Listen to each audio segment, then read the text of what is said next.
Saúdo a igreja com a graça e a paz de nosso Senhor e Salvador Jesus Cristo. Amém? Minhas irmãs, vamos abrir a nossa Bíblia hoje no livro de Números. Nós vamos, na verdade, ler alguns capítulos alguns versículos do capítulo 11 e alguns versículos do capítulo 14. Então, por favor, deixe a sua Bíblia aberta. E, inicialmente, nós vamos ler capítulo 11, versículo 1.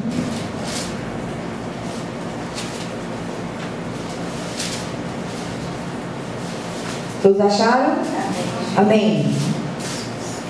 Então diz assim a palavra do Senhor: queixou-se o povo de sua sorte aos ouvidos do Senhor. Ouvindo o Senhor, acendeu-se-lhe a ira, e fogo do Senhor ardeu entre eles e consumiu extremidades do arraial. Amém? Vamos orar.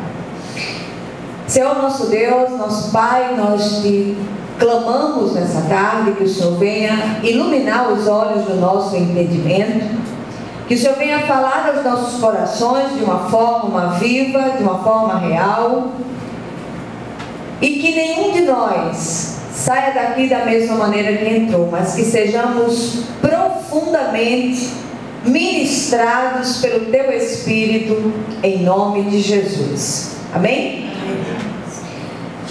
Pastor Malta, eu vou lhe pedir licença e eu vou me dirigir às irmãs, tá certo? Então, minhas amadas, algo tem me chamado a atenção de um modo especial já há muito tempo, nesses quase ou um pouco mais de 30 anos de caminhada com o Senhor. É a facilidade que nós temos de esquecer das bênçãos do Senhor. E como a nossa memória é prodigiosa para aquilo que não presta.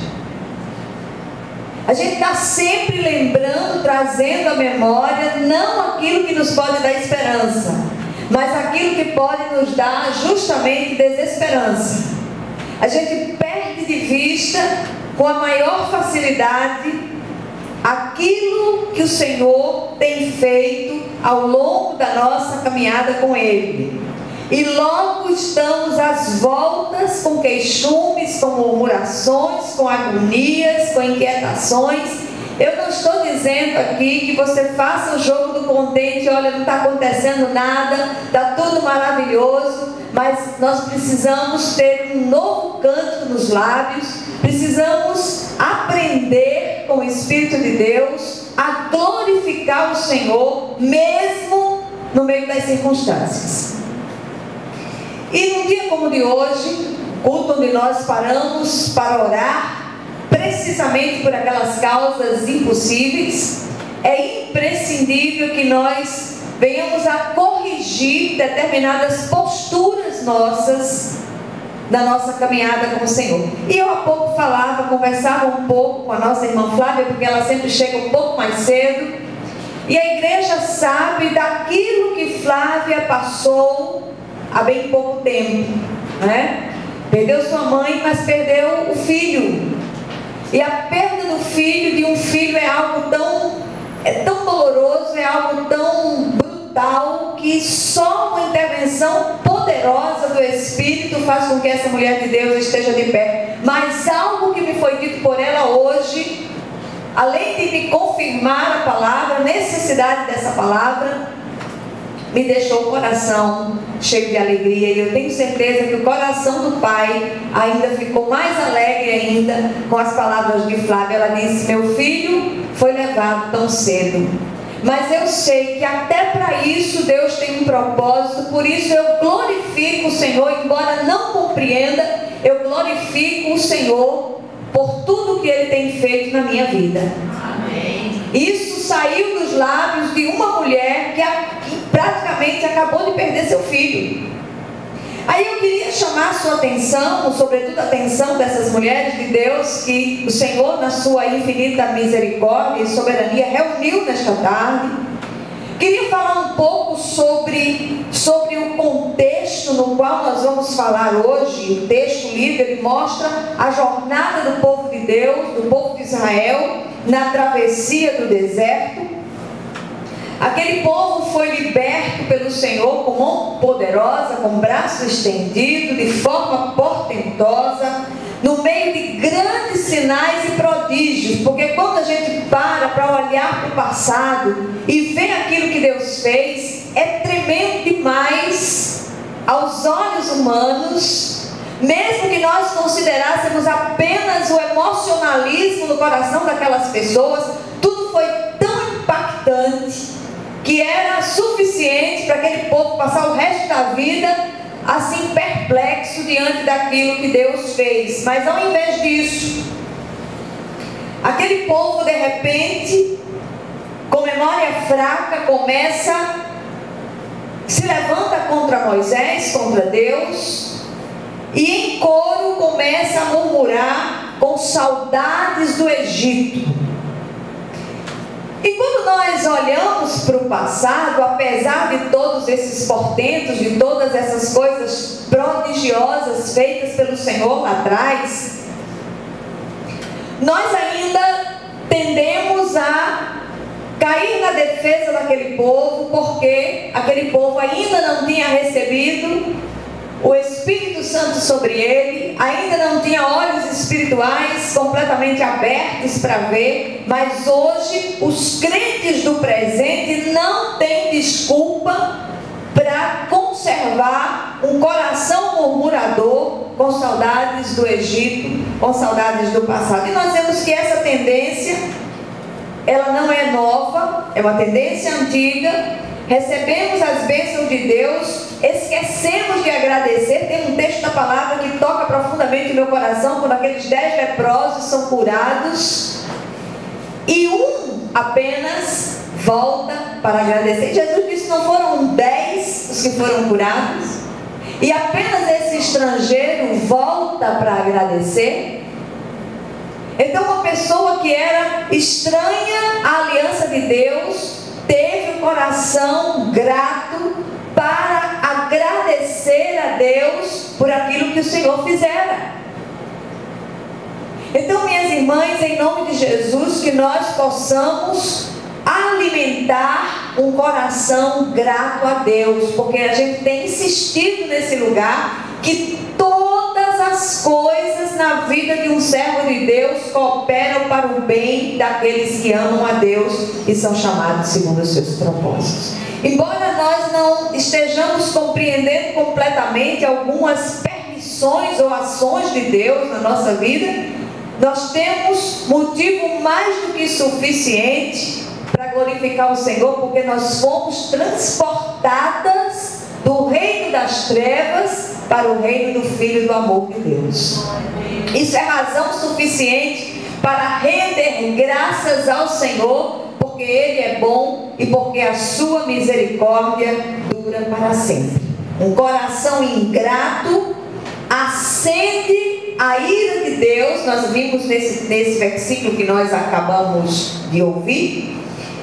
E tanto os crentes do passado como os crentes de hoje, sobretudo esses crentes que nós temos visto à nossa volta, há muitos passando pela prova, passando pelo estreito e defiando a cada dia. Não tem coisa mais triste do que você encontrar um servo de Deus, alguém que professa essa fé, num lugar onde estão pessoas íntimas, aliás, pessoas ímpias, e no meio dessas pessoas estranhas à aliança, essa pessoa murmurando: olha, meu marido é isso, meu marido é aquilo, meu filho é aquilo, meu filho é aquilo outro, meu trabalho é uma desgraça, eu não aguento mais. Misericórdia, para com isso, você está difamando o seu Senhor. Toda murmuração é um cântico de vitória para o adversário. E como nós temos cantado esse cântico no nosso meio, que o povo de Deus, sobretudo pacificadoras dentro dos seus lares, elas aprendam a se colocar em atitude de vitória. Diga: Senhor, eu não estou entendendo nada, como disse o profeta, eu não estou vendo vento, eu não estou vendo chuva, mas eu sei que o Senhor vai derramar em abundância, porque o nosso Deus, Ele é um Deus de abundância, é um Deus de promessas, é um Deus que cumpre suas promessas. Os cultos passados nós falamos a respeito daquilo que Deus faz quando nós nos posicionamos diante dEle. Quando nós ficamos naquela posição que o Senhor, para a qual o Senhor nos separou. E quando nós eliminamos do nosso meio aquelas coisas contrárias à vontade de Deus e olhamos para o nosso Deus Todo-Poderoso e dizemos: Senhor, eu sei que o Senhor vai pelejar por mim nessa situação. Confesse o seu pecado, reconheça aquelas coisas que precisam ser mudadas na sua vida, mas diga: Senhor, olhe, eu te glorifico já pela resposta dessa situação, porque eu sei que essa resposta vem, assim como o Senhor fez com o rei Josafá, assim como o Senhor fez com o texto que nós lemos ontem à noite. O Senhor é aquele que peleja por nós. Ontem nós vimos Neemias reconstruindo os muros de Jerusalém a partir de escombros, a partir de fogo, de resto de incêndio, mas aqueles muros foram levantados e as nossas defesas precisam ser levantadas, e uma das portas que precisam ser consertadas, como foram consertadas aquelas 12 portas de Jerusalém, nós precisamos consertar a porta da gratidão na nossa vida, em nome de Jesus. Então, no texto que nós vamos examinar, esse texto ele aponta 3 sintomas e 2 resultados da ingratidão. Eu queria que você deixasse a sua Bíblia aberta, porque nós vamos ler Bíblia hoje à tarde. O primeiro sintoma da ingratidão na vida de um servo é o descontentamento e a murmuração, que são frutos da falta de confiança no Senhor.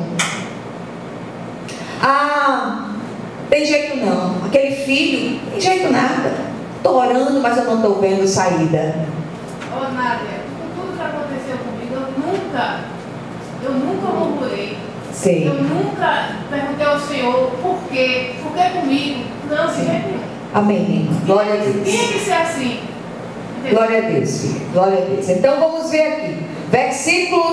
Capítulo 11, do versículo 1 a 3. Vamos ver o que dizem esses versículos. Queixou-se o povo de sua sorte aos ouvidos do Senhor. Ouvindo o Senhor, acendeu-se a ira, e fogo do Senhor ardeu entre eles e consumiu extremidades do arraial. Então o povo clamou a Moisés, e orando este ao Senhor, o fogo se apagou, pelo que chamou aquele lugar de Taberá, significa lugar da queimada, porque o fogo do Senhor se acendera entre eles. Amém? Capítulo 14, de 1 a 4. Levantou-se, pois, toda a congregação e gritou em voz alta, e o povo chorou aquela noite. Todos os filhos de Israel murmuraram contra Moisés e contra Arão, e toda a congregação lhes disse: tomara tivéssemos morrido na terra do Egito, ou mesmo neste deserto, e por que nos traz o Senhor a esta terra para cairmos à espada e para que nossas mulheres e nossas crianças sejam por presa? Não nos seria melhor voltarmos para o Egito? E diziam uns aos outros: levantemos um capitão e voltemos para o Egito. A gente vê aqui, além do descontentamento, da murmuração, do queixume, o espírito de rebelião que estava ali no meio daquele povo.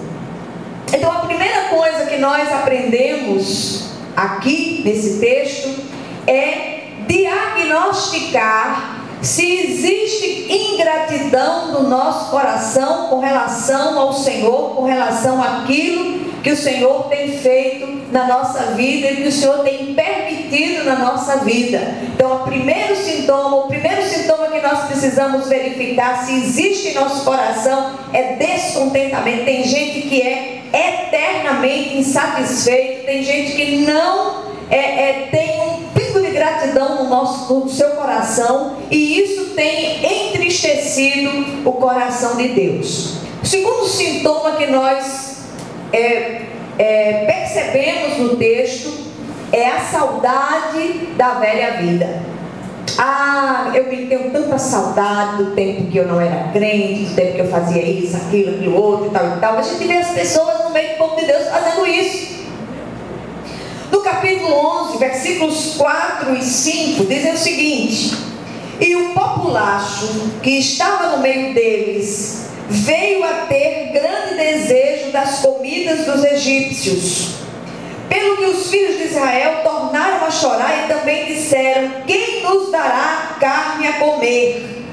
Lembramos-nos dos peixes que no Egito comíamos de graça, dos pepinos, dos melões, dos alhos silvestres, das cebolas e dos alhos.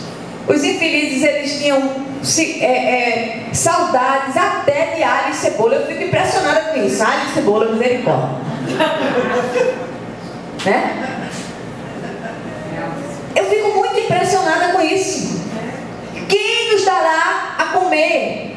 E o Senhor estava enviando cotidianamente o maná do céu, que descia com profusão, de modo que todos comiam de uma forma muito abundante, porque ele vinha com abundância e era um alimento novo, não precisava ser guardado para o outro dia. O Senhor mandava a quantidade exata, ele se fazia bolos tanto você podia usar para pratos salgados como pratos doces. E ainda assim, aquele povo murmurava contra Deus, com saudades do Egito. Então, a segunda coisa, o segundo sintoma que você precisa diagnosticar hoje em você, se o Senhor chamou você aqui hoje, é porque o Senhor tem propósito para isso. Será que a falta de vitória, a falta de respostas de Deus não está no fato de haver descontentamento em seu coração e murmuração contínua, como falta da confiança em Deus, ou ainda saudades da velha vida? O Senhor é aquele que Ele faz como quer. E nós fomos compradas com preço precioso, preço de sangue do Senhor Jesus, que foi derramado em favor de nós. Nós somos dele, nós temos um carimbo, uma chancela do Espírito de Deus em nós. Nós somos de Deus, nós não somos de nós mesmos. A nossa vida, o nosso ir, o nosso vir, o nosso levantar, o nosso deitar pertencem única e exclusivamente ao Senhor Jesus Cristo. Amém? Então glorifiquemos ao Senhor, rendamos graças ao Senhor, porque Ele é bom e porque a sua misericórdia dura para sempre. O terceiro sintoma é o fastio de Deus. Quem já sentiu fastio? Não vontade de comer nada. Tudo a gente faz careta. Olha, eu não quero isso, estou cheio disso, estou cansado disso. Pois bem, tem fastio espiritual, tem fastio de Deus. Vocês querem ver? Versículos 6 a 9 do capítulo 11. Agora, porém, seca-se a nossa alma e nenhuma coisa vemos senão este maná. Era um maná como semente de coentro e a sua aparência semelhante à de vidélio. Não sei o que é isso não, mas deve ser coisa boa. Espalhava-se o povo e o colhia, e em moinhos o moía, ou em grau o pisava, e em panelas o cozia, e dele fazia bolos. O seu sabor era como de bolos amassados com azeite. Quando de noite descia o orvalho sobre o arraial, sobre este também caía o maná. Nós temos insistido neste lugar para que o povo de Deus, além de se alimentar, aprendam a ruminar aquilo que comeu. O boi rumina, já viram? Ele fica com aquela comida na boca, de um lado para o outro, de lado para o outro, e a gente chama isso de meditar. Quando a gente transporta isso para o sentido espiritual, nós chamamos isso de meditar na palavra. Aprenda a meditar na palavra de Deus. Tem muitos doentes no nosso meio, não poucos os que já dormem, por conta dessa atitude, quanto mais de ingratidão no seu coração.